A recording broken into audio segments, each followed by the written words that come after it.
Il y avait des noms qu'elle refusait de prononcer. Même dans le calme de ces dernières années, Tina Turner n'a jamais pardonné à ceux qui avaient franchi une ligne trop profonde pour être oubliés. Dans un monde qui la voyait comme inébranlable, elle portait en silence une liste privée. 6 musiciens jadis admirés en qui elle avait eu confiance, ou pire, qu'elle avait aimé. Mais pour Tina, la trahison n'était pas qu'une affaire personnelle. Elle devenait définitive. Ike Turner, la première et la plus profonde blessure. Avant que Tina Turner ne devienne une icône mondiale, avant les ovations debout, les disques vendus à des millions d'exemplaires et les arènes pleines à craquer, elle était simplement Anna Mae Bullock, une adolescente du village rural de Nutbush dans le Tennessee. Sa voix était brute, puissante, non façonnée, mais elle portait déjà quelque chose de différent, quelque chose qu'on ne pouvait ignorer. Cette voix allait un jour changer l'histoire de la musique, mais d'abord, elle allait servir à survivre. Elle rencontra Ike Turner en 1957 au club Manhattan à East St. Louis. Il était déjà un chef d'orchestre respecté, réputé pour fabriquer des stars dans l'ombre. Elle n'était qu'une adolescente dans la foule. Mais lorsqu'elle s'empara d'un micro pendant une pause et chanta un blues, il la remarqua. Il l'invita à rejoindre son groupe, les Kings of Rhythm.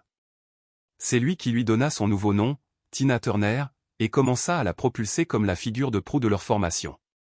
Au début, l'opportunité ressemblait à un salut. Tina était jeune, talentueuse et avide de réussir. Monde, des scènes, des disques, la télévision. Ils commencèrent à enregistrer ensemble et rencontrèrent très vite le succès. Leur single de 1960, A Fool in Love, fut un tube.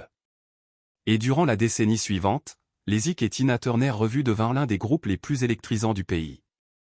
Avec des titres comme River Deep, Mountain High et Prue Marie, ils tournèrent sans relâche, donnant plus de 250 concerts par an.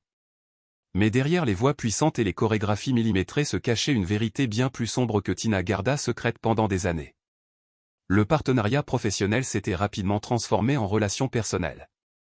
Ils se marièrent en 1962. Mais selon Tina, ce mariage n'avait rien de romantique. C'était une cérémonie bâclée à Tijuana, suivie d'une nuit humiliante dans un bordel, une expérience qu'elle ne rendit publique que bien plus tard. Leur mariage n'était pas fondé sur l'amour, il reposait sur le contrôle. Ike gérait chaque aspect de la vie de Tina, son nom de scène, qu'il avait légalement déposé afin de pouvoir la remplacer si elle partait, son argent, ses costumes, son emploi du temps. Il était violent, paranoïaque et dépendant à la cocaïne. Il la battait avec tout ce qui lui tombait sous la main, cintre, chaussures, poings. Un jour, il lui jeta du café brûlant au visage, provoquant des brûlures. Il la violait après les coups et l'emprisonnait psychologiquement par des insultes, des menaces et des humiliations constantes. Il lui répétait sans cesse qu'elle ne valait rien, que personne d'autre ne voudrait d'elle. Et elle le croyait. Pendant un temps, elle chantait avec des côtes cassées, cachait ses bleus sous du maquillage, portait des perruques pour dissimuler les dégâts. En coulisses, elle était seule. Sur scène, elle était électrique, portée par l'adrénaline, la peur et l'instinct de survie. Ce n'était pas de la force, disait son assistante Rhonda Graham. C'était un traumatisme déguisé en paillettes. En 1968, après une période particulièrement violente et une immense fatigue mentale, Tina tenta de se suicider en avalant des somnifères. Elle survécut de justesse et continua. Mais la fissure dans l'illusion était désormais ouverte. Enfin, en juillet 1976, lors d'une tournée à Dallas, tout s'effondra. Après une énième agression dans leur limousine, Tina s'enfuit. En sueur, vêtue d'un simple tailleur blanc, elle traversa une autoroute et entra à pieds nus dans un hôtel voisin. Elle n'avait que 36 cents et une carte d'essence. Elle s'enregistra sous un faux nom et disparut du monde d'Ike. Ce qui suivit fut un cauchemar juridique et financier. Tina n'avait ni argent, ni avocat, ni droit sur leur carrière commune. Mais au tribunal, elle ne demanda qu'une seule chose, son nom. « Je l'ai mérité », déclara-t-elle au juge. Elle renonça à toutes les royalties, au studio d'enregistrement, aux biens.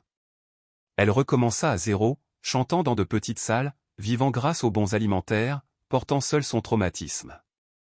Pendant des années, Tina refusa de parler publiquement des abus. Lorsqu'elle raconta enfin son histoire dans son autobiographie de 1986, Tina, le monde fut bouleversé.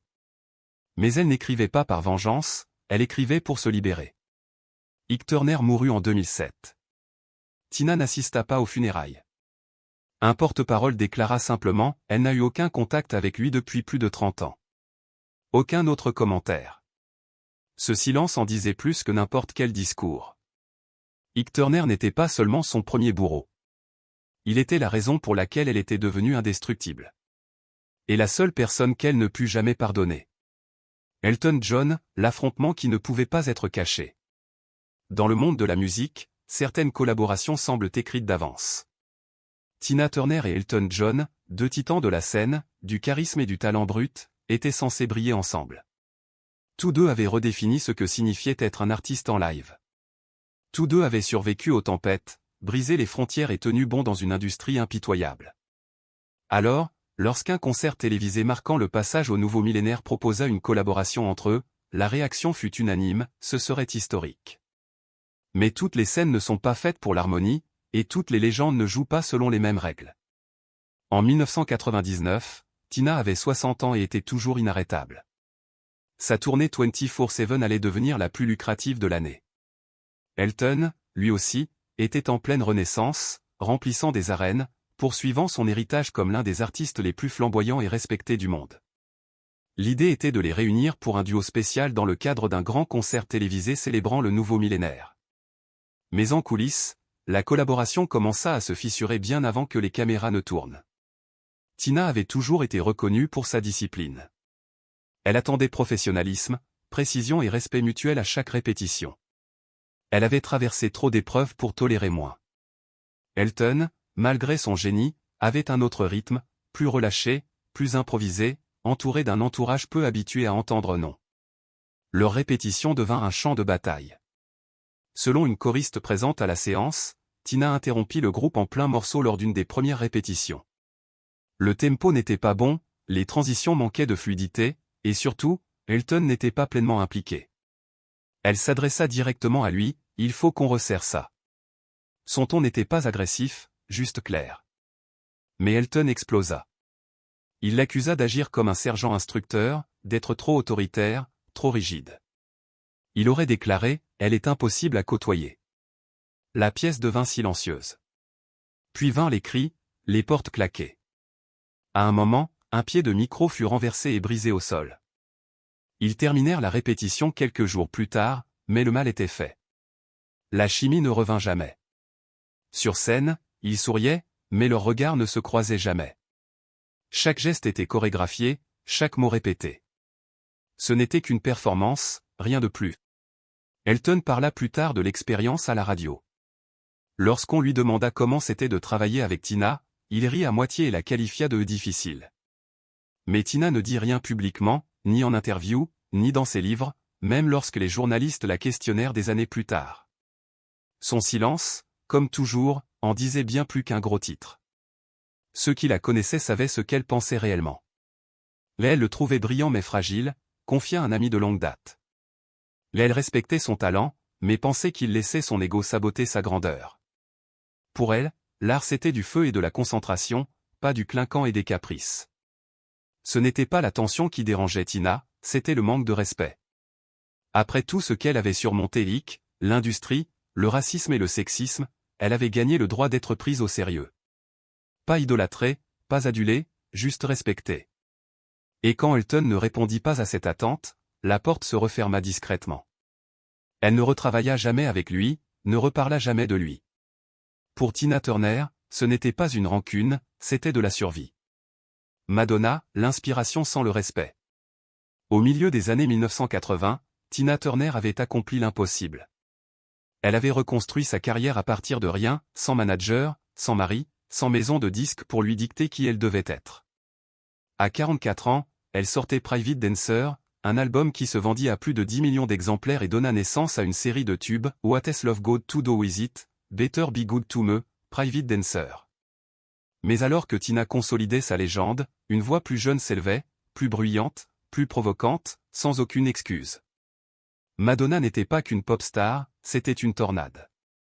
Et les médias adoraient la comparaison. Elle portait du cuir, dansait sans tenue, arpentait la scène comme si elle en était la propriétaire. Les critiques disaient qu'elle suivait les traces de Tina Turner. Les fans l'appelaient la nouvelle reine de la pop. Mais en coulisses, Tina n'acceptait pas cette étiquette. Car pour elle, Madonna ne marchait pas dans ses pas. Elle les piétinait en ignorant celle qui avait ouvert la voie. Tina ne craignait pas l'imitation. Ce qu'elle ne supportait pas, c'était l'effacement. Dans des interviews à la fin des années 1980 et au début des années 1990, Madonna lança des commentaires subtils mais piquants sur les artistes déconnectés, hors d'âge, ou incapables de suivre. Elle ne cita jamais Tina, mais le timing ne laissait aucun doute. Tina, alors dans la quarantaine avancée, figurait encore dans les charts, remplissait les salles, dansait en talons pendant 2 heures sans faiblir. Elle ne disparaissait pas. Elle élevait la norme. Et pourtant, le message du camp Madonna était clair, il est temps de laisser la place. En 1992, elles furent toutes deux invitées à une soirée de gala. Madonna arriva déguisée, entourée de caméras. Tina arriva plus tard, élégante mais distante. Elles ne se parlèrent pas, aucun sourire, même pas un hochement de tête. Un journaliste nota que Tina avait spécifiquement demandé aucune interaction. Lorsqu'on lui demanda plus tard si elles avaient envisagé une collaboration, Tina répondit simplement « Nous faisons des choses différentes, rien d'autre ». Pas de querelle, pas de rumeur, juste un silence tranchant, clair, définitif. Mais ce n'était pas une affaire de personnalité, c'était une question de principe. Tina Turner s'était battue pour redéfinir ce que pouvait être une femme dans la musique. Elle était devenue légende à 40 ans. Elle avait prouvé que le pouvoir ne s'éteint pas avec l'âge, que la sensualité ne se périme pas, que survivre peut être magnifique. Et quand elle vit une star plus jeune rejeter ce message, ce n'était pas seulement blessant. C'était un affront à tout ce pourquoi elle s'était saignée. C'est elle qui a ouvert la voie, déclara un ancien musicien. Et elle s'attendait à ce que les gens le sachent. Pas à ce qu'on l'adore, juste à ce qu'on le reconnaisse. Au fil des années, Madonna tenta vaguement de reconnaître son influence, mais Tina ne s'en aperçut jamais. Elle ne jouait pas aux fausses alliances. Pour elle, le respect ne se gagne pas par un titre de presse. Il se donne quand ça compte. David Bowie, quand l'admiration se changea en glace. Tina Turner n'idolâtrait pas grand monde. Après tout ce qu'elle avait traversé, l'admiration n'était pas quelque chose qu'elle offrait à la légère. Mais en David Bowie, elle voyait autre chose. Un esprit frère, peut-être. Un artiste intrépide, sans étiquette, en constante évolution. Au début des années 1980, alors que Tina préparait son incroyable retour avec Private Dancer, elle et Bowie fréquentaient souvent les mêmes cercles. Tous deux travaillaient avec Capitol Records. Tous deux étaient vus comme des rebelles. Une collaboration entre eux semblait inévitable. Puis, en 1983, lors d'une soirée privée de l'industrie à Londres, tout bascula. Selon un ancien cadre de Capitol présent ce soir-là, Bowie, déjà ivre, fit une blague. Il fit allusion au passé de Tina avec Ike, sa blessure la plus intime, et rit en disant « Eh bien, ça forge le caractère, non ?» Tina se trouvait à seulement quelques mètres. Elle ne cria pas, ne le confronta pas. Elle se contenta de sourire, ce sourire poli et crispé qui cachait bien plus qu'il ne montrait, et quitta la pièce. Ce soir-là, elle prit une décision. Elle ne répondit plus jamais à ses appels. Elle n'a pas crié, elle n'a pas explosé, elle a juste décidé, c'est fini, confirma un collaborateur. Dans les années suivantes, l'équipe de Bowie insista. On proposa des concepts, des sessions studio. Mais Tina refusa systématiquement. Ce n'est pas prévu. Ne me reposez jamais la question, dit-elle à un producteur. Elle ne parla jamais publiquement de l'incident. Mais ceux qui la connaissaient savaient que ce silence était intentionnel. Pour Tina, ce que Bowie avait fait n'était pas une simple remarque déplacée. C'était une trahison. Aretha Franklin, une sororité qui n'a jamais existé. Dans l'univers de la soul, deux noms dominaient tout, Tina Turner et Aretha Franklin. Deux puissances vocales, deux icônes. Mais derrière les couronnes se cachait une tension sourde. Selon plusieurs sources, tout aurait commencé lors d'une répétition en 1971. Aretha aurait dit à un collègue à propos de Tina, elle crie. Moi, je chante. La phrase voyagea d'éloge aux coulisses. Tina l'entendit et ne l'oublia jamais. En 1983, des producteurs proposèrent un duo aux Grammy Awards. Aretha accepta. Tina refusa. Sans déclaration, sans explication. Juste un refus silencieux. Leurs chemins se croisèrent lors de galas, de concerts caritatifs, mais elles n'échangèrent jamais réellement. Pas de loge partagée, pas de performance conjointe. Quand Aretha Franklin mourut en 2018, Tina publia un bref communiqué, la qualifiant de l'une des véritables grandes et saluant sa contribution à la musique soul. Mais elle ne l'appela pas sa sœur. Elle ne mentionna aucun souvenir personnel.